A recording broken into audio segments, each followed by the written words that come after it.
राठोड आहे। आज मी तुम्हाला एक कथा सांगणार आहे। त्या कथाचं नाव आहे टोपीवाला आणि माकडे। एक टोपीवाला होता। तो रोज टोपी विकायला दुसऱ्या गावात जात असे। जाताना जंगल पडत असे। एका दिवशी दुपारी जंगलातून जाताना टोपीवाल्याला भूक लागली।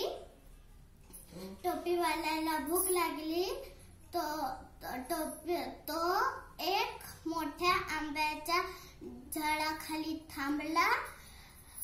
थांबून त्यांनी जेवण केले आणि एक झोप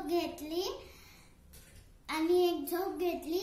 पण झाडावरचे माकडे खाली उतरले आणि त्याची पेटी उघडून सगळ्या टोप्या घेऊन झाडावर चढले।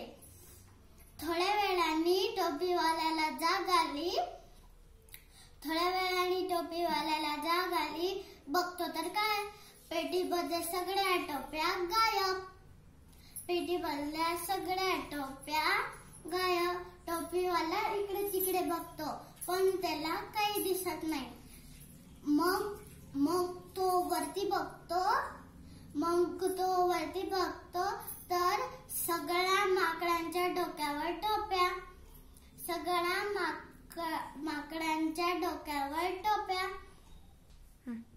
तो काळजीत पडतो।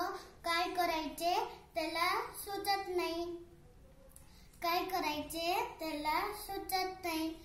तो दगड घेऊन त्या माकडांना मारलं। माकडांनी पण झाडावरचे फळ घेऊन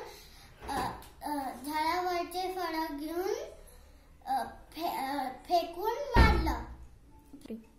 त्याने वैतागून आपल्या डोक्यावरची टोपी खाली फेकली। माकडांनी पण तेच बघून त्यांच्या डोक्यावरची टोपी खाली फेकली। टोपीवाल्याने पटापट